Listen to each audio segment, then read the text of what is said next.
6 a.m. Mr. Thomas stands alone in his backyard, coffee in hand. Above him, the sky is still dark-dotted with stars that look unchanged for thousands of years. He stares upward, frozen not by the cold, but by a sudden wave of realization. What am I in all of this? Have you ever felt it too? That dizzying sense of smallness when looking up at the night sky?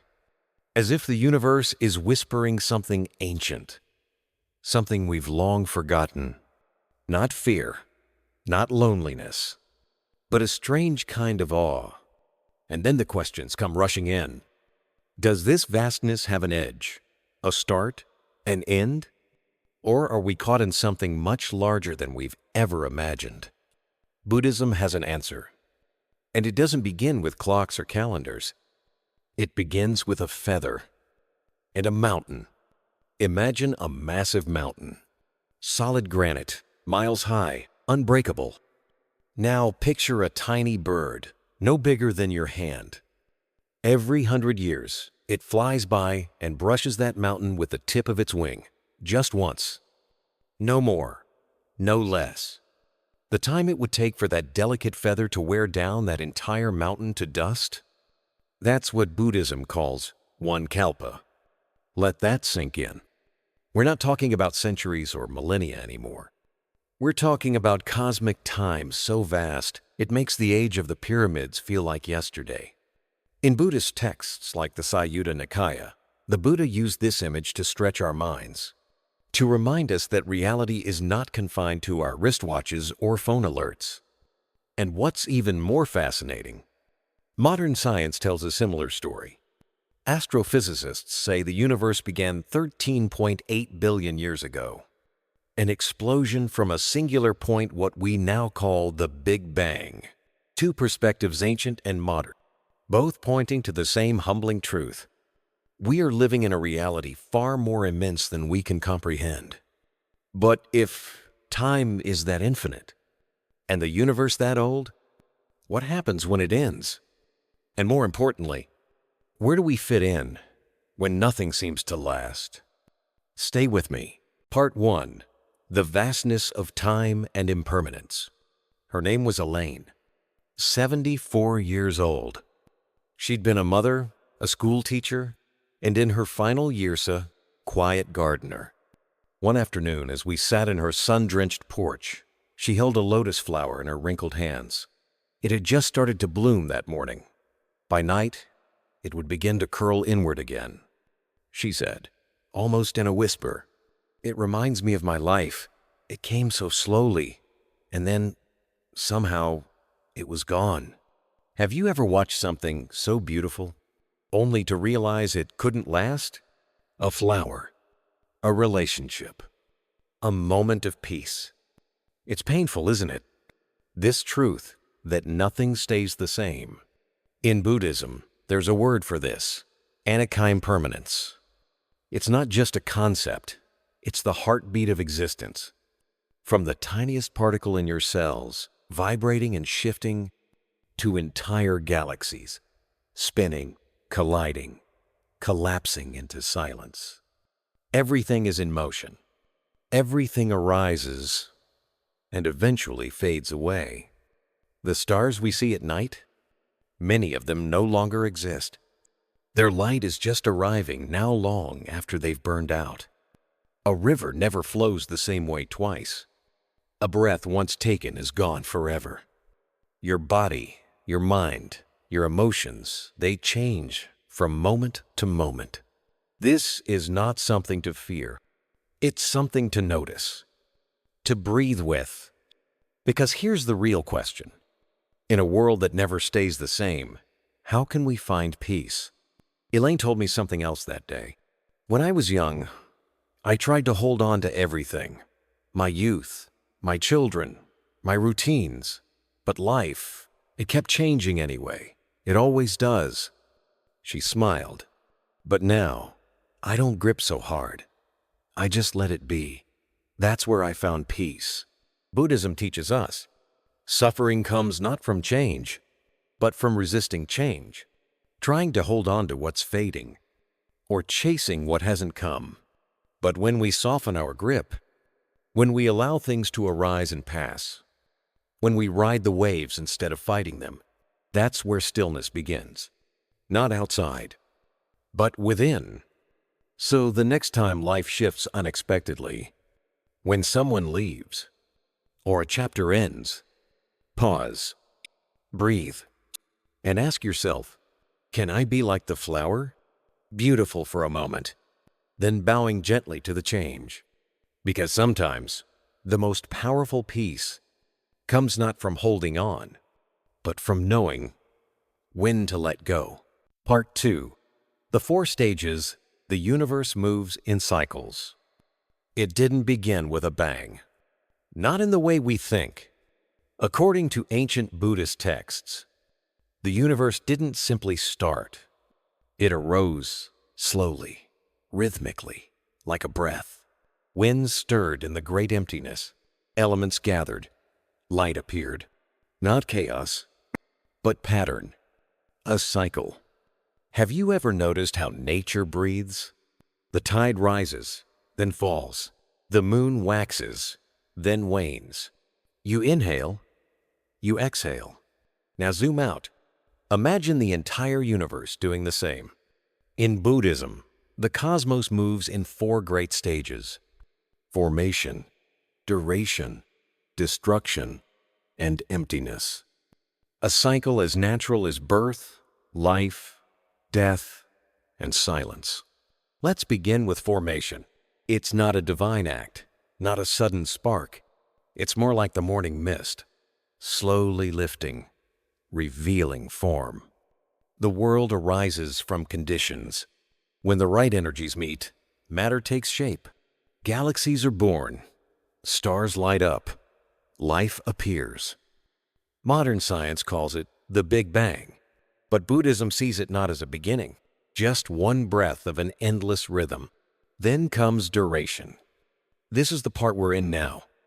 Planets orbit, oceans swell, beings live, teachings are shared. There is harmony for a while. It's a time of flourishing, a cosmic summer. But as the Buddha taught, all conditioned things are impermanent. And so, inevitably, the 3rd stage begins. Destruction, not as punishment, not as tragedy, but as a natural release. Just like leaves fall in autumn, the universe begins to contract. Stars run out of fuel. Galaxies collide. Systems collapse. The Dharma becomes harder to find. Ancient texts describe it beautifully. As worlds winding down, returning to stillness, and then nothingness. But not a void. Not the end. Think of it like a field after the harvest. Still, quiet. But beneath the soil, seeds wait. This 4th stage is not death. It's potential. It's the inhale before the next exhale. The moment before the cycle begins again. Science, too, whispers of these rhythms. Theories like the Big Crunch, the Big Rip, the Heat Death, each one echoing what the Buddha saw long ago. Everything that arises eventually returns. So what does this mean for us? Why does this cosmic cycle matter to your daily life? Because it reminds us that change is not linear. It's not a straight line toward progress or collapse. It's a circle, a spiral, a sacred rhythm. The trees know it. The oceans know it. Your breath knows it. Maybe peace doesn't come from breaking the cycle, but from flowing with it. The universe is not rushing. It's unfolding, and so are you. Part 3. Life and Death in the Cosmos, a Buddhist Perspective. A baby's first breath, an old man's final exhale. 2 ends of the same thread. But what lies in between? Somewhere in the quiet rhythm of breathing, we glimpse the rhythm of the universe itself. Breathe in. Life begins. Breathe out. Life lets go. The Buddha once said, hard it is to be born as a human. Not because life is always painful, but because this moment, this chance, is unbelievably rare. You see, from the Buddhist perspective, being human isn't just biology, it's opportunity. Here, in this fragile form, you can reflect. You can choose. You can awaken. No other existence gives you this clarity. But how often do we forget? We scroll, we stress, we strive, as if we had infinite time. Imagine this. You're on a boat, crossing a wide ocean. The waves rise and fall. Storms come. The sky clears. You cannot stop the sea, but you can learn to sail. This is equanimity, the art of steadying your heart, no matter the winds of life. In Buddhism, peace doesn't come from controlling life's events. It comes from learning not to be controlled by them. That's hard, especially when it comes to death. Most of us fear death, not just because it ends things, but because it threatens the idea that there's a solid me that could disappear. But here's the truth Buddhism offers. That me you cling to, it was never solid to begin with. The concept of anatta, or non-self, teaches that we are not fixed beings, but ever-changing processes. You are a river, not a rock. And when a river reaches the ocean, do we mourn it? Or do we see that its journey continues, just in another form? Understanding this doesn't make life meaningless. It makes it more precious, more urgent, more alive. Because if everything is impermanent, then this moment becomes the most sacred of all. So how do we live it well? We practice mindfulness, being fully present with what is. We nurture compassion, seeing our suffering in others, and theirs in us. We act with intention, not to control the outcome, but to align our steps with kindness and wisdom.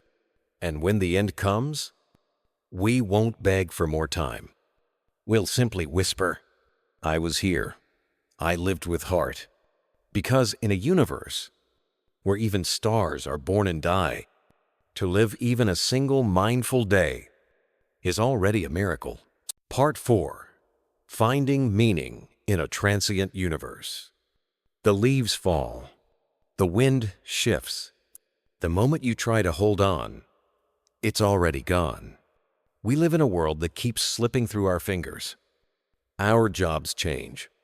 Loved ones grow old. Even our own bodies once, full of energy, soften, wrinkle, fade. At first, it can feel terrifying. If nothing lasts, what's the point? Where do we find meaning? In a world that guarantees nothing, not even tomorrow? But what if impermanence is not the enemy of meaning, but the source of it? Buddhism doesn't ask you to escape this reality. It invites you to wake up inside it, to realize you don't need forever. To make this moment sacred, imagine you're holding a fragile glass, beautiful but thin. You know it could break at any time. So, do you toss it aside? Or do you sip carefully, grateful for every drop? This is how Buddhism teaches us to live. Not in denial, but in deep appreciation. The present moment. It's the only place life ever truly happens. Not yesterday, not someday. Now. Thich Nhat Hanh said, the present moment is the only moment available to us, and it is the door to all moments. Think about that. All your regrets, your plans, your worries, they can't reach you here. If you choose to stay, that's where mindfulness begins. Not a technique, but a way of being. It's noticing the warm cup of tea in your hands, the sound of rain tapping the roof, the way your chest rises and falls, without your control. And slowly, something shifts. You stop chasing happiness, like it's out there, and start inhabiting it right here. But meaning doesn't grow in isolation. The Buddha taught that we're all interconnected, like waves on the same sea. Your peace is tied to mine. Your joy echoes in others. We rise together, or not at all. So we practice compassion karuna, not just feeling sorry for someone, but truly caring, actively wishing for their healing, their peace, their joy. The Metta Sutta says, just as a mother protects her child with her life, so should one cultivate boundless love toward all beings. Let that sink in. Not just those you agree with, not just those who are kind, all beings. And so, in a world that's always changing, the point is not to cling. The point is to care deeply anyway, to show up fully, love fully, give fully, even knowing it won't last. Because that's what makes it sacred. Not permanence, but presence. Part 5. Beyond the end, rebirth and the cycle continues. What happens when the story ends? When the last breath is taken, when the body turns still, when everything we've known fades like a dream. Is that it? Is there really nothing more? For many, this is the deepest fear. Not the pain of death, but the idea that it's final, a full stop, silence without return. But in the Buddhist view, death isn't an end. It's a doorway, like autumn leading into winter, like night giving way to dawn. Life moves in cycles, and when one form dissolves, another arises, not randomly, not by chance, but by cause and effect karma.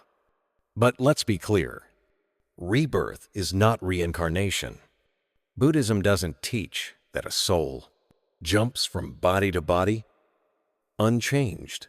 There is no permanent self, traveling through lifetimes like a traveler through cities. Instead, imagine lighting one candle and using it to light another. The flame continues, but it's not the same flame. That's rebirth. It's not a person that continues, but the consequences of intention, the echo of thought, the ripple of action. Karma is the pattern. What you think, what you say, what you do, all leave impressions. And those impressions shape the conditions for what comes next. So death is not disappearance. It's transition, a shift in the great flow of becoming. And this doesn't just apply to us. It applies to the universe itself. After the Big Bang came galaxies. After stars die, come new ones. After destruction, always potential. The Buddha once said, all conditioned things are impermanent.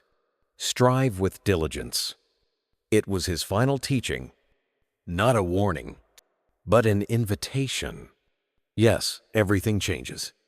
Yes, all things fade. But that is precisely why now matters.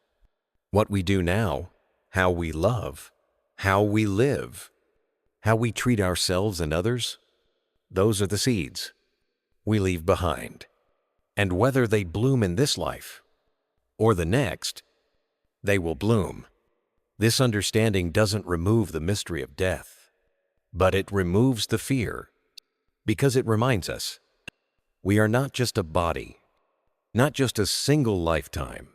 We are part of a rhythm, an unfolding, a universe that never truly ends. And in that realization comes peace. So maybe the question isn't, what happens when it ends? But rather, what are you planting now for what's to come next? Part 6. Emptiness, seeing beyond all boundaries. What if everything you believe to be solid, to be real, to be you, was just an illusion? Not in a cynical way, not like a trick, but as a gentle invitation to wake up. Buddhism offers a concept so radical, so liberating, that it can completely shift the way we see ourselves and the world. It's called emptiness. In Sanskrit, shunyata. In Vietnamese, tan kong. At first, it might sound cold, empty, as in lacking. But it's not about voidness. It's not about nothingness. It's about freedom. Let's take a simple example. Imagine holding a cup. You say, "This is my cup." But is it really? Is it the clay? The water that made it? The fire that baked it? Is it the idea of a cup you learned as a child? Or is it your attachment to that cup? Its color, its use, its presence in your kitchen? What Buddhism reveals is this: everything we see, everything we label, arises from causes and conditions. Nothing stands alone. Nothing has a permanent, separate, independent identity. Even what we call the self is just a temporary gathering of thoughts, memories, sensations, name, body, story. Take them apart, and the I starts to dissolve. This might sound scary, but actually, it's the doorway to real peace. Because if things aren't fixed, then they can't trap us. If the self is not solid, then we don't have to hold so tightly. Emptiness doesn't mean life is meaningless. It means life is open. Open to change. Open to healing. Open to connection. Thich Nhat Hanh once said, "Thanks to emptiness, everything is possible." A flower is empty of flowerness. It is made of sun, rain, soil, time. You are the same. You are your parents, your experiences, the food you eat, the air you breathe, the love you've given and received. You are interbeing. And when we see this, truly see it, the walls begin to fall. The walls between me and you, between mine and yours, between success and failure, between life and death. This is the view that breaks all boundaries. It's not about escaping life. It's about embracing it without clinging, loving deeply without owning, living fully without fearing loss, being present without needing permanence. So the next time you're overwhelmed or caught in a story about who you are or who you should be, pause, breathe, ask gently, what am I without this label, this fear, this attachment? And listen to the silence that follows. In that silence, you may find freedom, because in emptiness, you are not nothing. You are everything.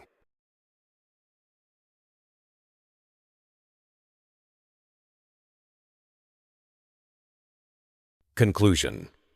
The final words and the journey ahead.